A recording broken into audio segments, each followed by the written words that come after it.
We just talked about the doctrines about Jesus, right? The central doctrines about Jesus that we discover from the drama, the data of the Gospels. Now, who Jesus is, right? Fully God and fully human, right? That actually is connected to the next doctrine, the next idea that we need to understand in order to fully grasp the Christian worldview. And that is the idea that God is Trinitarian. God is three persons. So where do we get this idea from? Well, again, the drama, the data is from the Bible. The story of all creation and its history, according to the Bible, is the story of God as Father, Son, and Holy Spirit, bringing into existence all things other than themselves, and governing all things other than themselves in ways that correspond to their unique personalities. You can think of it like this. Love's eternal word creates all things, and love and the word of love send the advocate and advisor and counselor of love to sustain and renew all things. That's Father, Son, and Holy Spirit. Why did the earliest Christians and Jesus believe the Trinity? Well, it's because it appears in the Old Testament. In the creation account, we see hints, elements of the Trinity already at work in the opening pages of the Bible. It also comes out in the New Testament, in the baptism of Jesus. I challenge you to do this. Read Genesis chapter 1, especially just the first 3 verses, and then go and read the baptism of Jesus in Matthew. And what you'll see there is fascinating parallels. In the baptism of Jesus, we see the Father, we see the Holy Spirit, and of course we see the Son, Jesus Christ. And what we have going parallels the Genesis account in so many fascinating ways that it's only right to conclude that this is the beginning of a new creation. A new creation is beginning with the baptism of Jesus Christ. Okay, so we've got the drama, the data from the Old Testament, the New Testament. We got to put it together. The doctrine. The doctrine that the drama, the data gives rise to is that there is one God in 3 distinct persons. One divine essence or nature just is 3 distinct persons. One God, 3 persons. It's not one God and 3 gods. That's not the doctrine of the Trinity. Nor is it one person and 3 persons. That's not the doctrine of the Trinity. No, the claim is you have one God, one divine substance, and 3 persons. So it's not obviously contradictory at all once you understand it that way. Now, each person of the Trinity is a distinct person with a distinct personality. Now, one way to think about this is just simply to note the following. Only the Son of God can truthfully say, I am the Son. Only the Father can truthfully say, I am the Father. The Son cannot truthfully say, I am the Father. Only the Holy Spirit can truthfully say, I am the Holy Spirit. So each has this distinct thing they can truthfully say about themselves. And they can't say it. They can't say what the other person of the Trinity says about himself. However, each person of the Trinity, Father, Son, and Holy Spirit, can truthfully say, I am the one true God. Now, perhaps we can appreciate the Trinity, its significance, a little bit better if we think about the nature of creation itself. So look, as we've seen, creation is completely dependent on God, and it need not have existed. That is, creation is contingent. Remember that term, right? It exists, but it didn't have to exist. The entire universe, everything that is created, could have not existed. God did not create because of some need within himself. If he did, then the creation would be eternal, existing infinitely in the past and the future.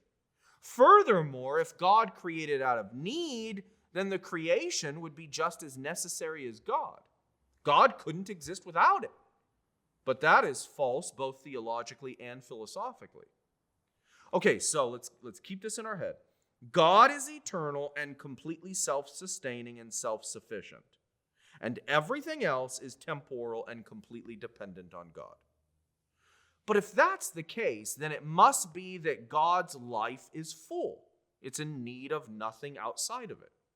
So God's justice, goodness, power, wisdom, and love are fully displayed eternally within himself. They don't need some other thing in order for them to be displayed. That's the idea. It's not as though God is potentially good, potentially powerful, potentially wise, just, and loving, and that those potentialities get displayed only when he creates. No, that's not the nature of God. They are fully displayed. God's wisdom, power, love, justice, goodness, they're fully displayed eternally without anything else existing.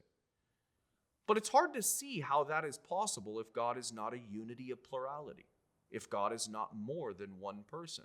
So the idea is you've got the persons displaying these eternal, infinite, immutable, necessary features one to another. A sole divine person existing eternally displays his love, justice, goodness, power, wisdom to nothing. So the idea here is just think about God, not a Trinitarian God, but just God, one being, one person. However, if God is a multiplicity of persons, then each divine attribute is always eternally on display for each of the other persons. Each other person in the Trinity is good to each other person. Just to each person, powerful to each person, wise with each person, and of course loving to each person. God's fullness is eternally active, in no need to be activated by some external source. So the doctrine of the Trinity makes sense of God's fullness and complete independence, whereas denials of the Trinity actually don't really make sense of the idea that God is full and complete and not in need of anything else. There are a number of Trinitarian heresies, and I want to just quickly go over three of them. Subordinationism. This is the idea that the Father is somehow more divine than the Son and the Spirit. The Father is somehow like he's got a greater amount of divinity than the Son and the Spirit. So this is heretical. That is, it's a rejection of the Trinitarian doctrine that we find articulated in Scripture. Modalism is another heresy. Modalism is the idea that there's only one divine person with three modes of being or presenting himself. Modalism is perhaps the most common heresy, and it's connected very, very closely to maybe analogies that you've heard about in explaining the Trinity. So a famous analogy, of course, is that the Trinity is like water. Water has three phases. So it's got the phase of liquidity, the phase of steam, right? And the phase of being a solid, right? In ice. And so there you just have one thing. You've got the water presenting itself in three different ways. So that analogy, it's a fine analogy if you're careful, but that analogy can easily sort of lend itself to a modalistic interpretation. And then the third heresy is tritheism. This is the idea that the Trinity is really just a version of polytheism, that there are three gods. The Father, the Son, and the Holy Spirit are three distinct gods. That's also a heresy. What's fascinating about the Trinity is that it's not shy about being very, very, very difficult to wrap our heads around. But look, this isn't surprising. As we penetrate the deepest, the most foundational, fundamental aspects of reality, it would be surprising if it wasn't deeply mysterious and hard to understand.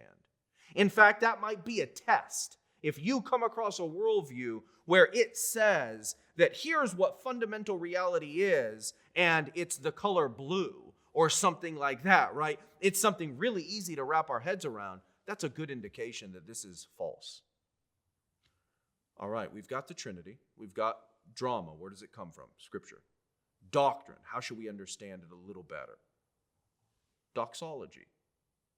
How does this give rise to praise, to worship, to adoration? Well, we can appreciate the relevance of the doctrine of the Trinity when we consider the story of salvation. Salvation is from the Father.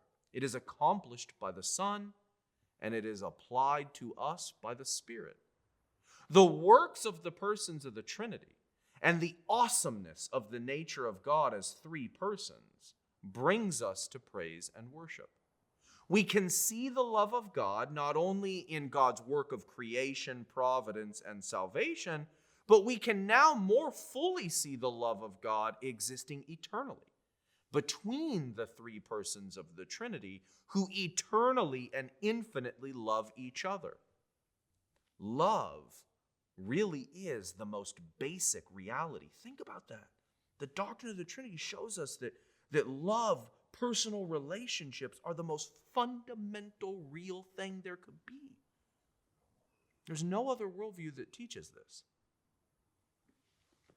And this, once you grasp this, once you meditate on it, the idea is this is supposed to give rise to discipleship. Our creation, sustenance, and salvation are the work of each person of the Trinity performing their distinctive works in and through us.